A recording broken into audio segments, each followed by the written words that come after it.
ኢትዮጵያን ወደ ተምሳሌት ሀገር እናሻግራት ሁላችንም በመደመር መድረሻችን ጫፍ እስከ ጫፍ እንዲሰማ ለኩሰው ይቀጣጠል የድርሻማ ውድ ኢትዮጵያውያን እስካሁን በነበረው የመከራከሪያ ሐሳቦች የሀገራችን ባህል ቋንቋና ጥበባት እንዲጠኑ እንዲለሙና ለብሔራዊ አንድነታችን ግንባታ ስኬት ጉልህ ሚና በመጫወት የኢትዮጵያዊነታችን ኩራት እንዲሆኑ በማድረግ ለሀገራችን ሁለንተናዊ እድገት ፓርቲያችን ብልጽግና ምን ያህል የተሟላ አረዳድ በመያዝ እውነተኛ አርበኛ ፓርቲ ሆኖ ሀገራችን ኢትዮጵያን ወደ ተምሳሌት ሀገር ለማሻገር በከፍተኛ ሀገራዊ ስሜት እየሰራ እንደሚገኝ ትረዳላችሁ ብለን እናምናለን።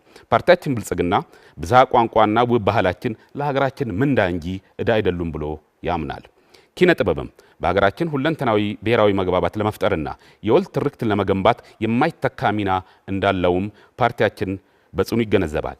በዚህ መነሻ ብልጽግና ፓርቲ ባለፉት ዓመታት የሀገራችን ባህል ቋንቋና ጥበባትን ለማሳደግ በትኩረት ሰርቷል።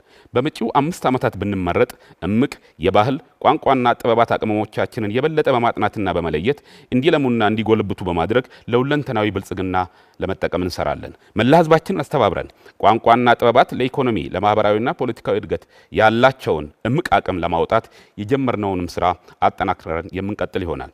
ኢትዮጵያን በዓለም ደረጃ በማስተዋወቅና የሀገራችን ገጽታ ከመገንባት አንጻር የሰራናቸውን አበረታች ውጤቶች ለማስቀጠል የጀመርናቸውን ተግባራት አጠናክረን እንቀጥላለን። ባህልና ቋንቋና ኪነ ጥበብ ለሀገራችን ህዝቦች የእርስ በርስ ትስስር የበለጠ ከመጠቀም በተጨማሪ ለቀጠናዊ የህዝብ ለህዝብ ትስስር እንዲውሉ በዲፕሎማሲያዊ ግንኙነት ስራችን ውስጥ በማካተት እየሰራነው ያለውን ተግባር ማጠናክረን የምንቀጥል ይሆናል። ባህልና ኪነ ጥበባት በአካባቢ ጥበቃ፣ በብሔራዊ በጎ ፈቃድ አገልግሎት፣ በቱሪዝም ማስፋፊያ፣ ለስራ ዕድል ፈጠራ፣ ለማህበራዊ ልማት፣ ለስብዕናና ገጽታ ግንባታ፣ ለሰላም እንዲሁም ስትራቴጂክ እቅዶቻችንን ማስፈጸሚያነት በሚጠቅም መልኩ እንዲውሉ በትኩረት እንሰራለን። ዜጎቻችን ልሳነ ብዙ ክህሎት እንዲያዳብሩ የጀመርናቸውን ስራዎችን የምናጠናክር ይሆናል።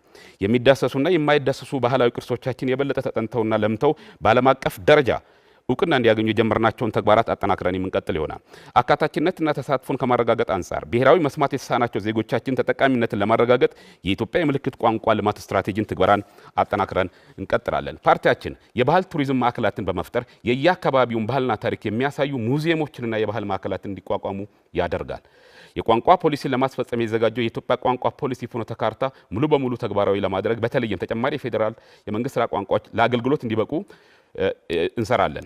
የሀገራችን ህዝቦች ባህልና ማህበራዊ እሴቶች እንዲጠኑ እንዲለሙና እንዲተዋወቁ በማድረግ ለጋራ እሴቶቻችን ለብሔራዊ ትርክት ግንባታ እንዲውል የጀመርናቸውን ተግባራት አጠናክረን የምንቀጥል ይሆናል። በክልል አጎራባች አካባቢዎች በክልሎችና ከተማ አስተዳደሮች ከአንደኛ ደረጃ ትምህርት ጀምሮ መስጠት የጀመረው የብዝሃ ልሳን ስርዓት ትምህርት ተጠናክሮ የሚቀጥል ይሆናል። የሰላም ባህልን በጽኑ መሰረት ላይ ለመገንባት የሰላም እሴቶችን በትውልድ ውስጥ የማስረጽና በወጣቱም የላቀ ስብዕና ባለቤት የማድረግ ስራችን አጠናክረን እንቀጥላለን። በባህል በቋንቋ በጥበባት በቅርስና ልማት የተጀመሩ ስራዎችን አጠናክረን እንቀጥላለን። ምልክታችን የአንድነታችን የትብብራችንና የመደመራችን እሳቤ የሆነው የስንዴ ነዶ ነው። የስንዴ ነዶን መምረጥ ትብብርን መምረጥ ነው። የስንዴ ነዶ መምረጥ አብሮነትን መምረጥ ነው። የስንዴ ነዶን መምረጥ ቀጣይ ኢትዮጵያን ወደ ተሻለ ሀገር የማሻገር ራዕይን መምረጥ ነው።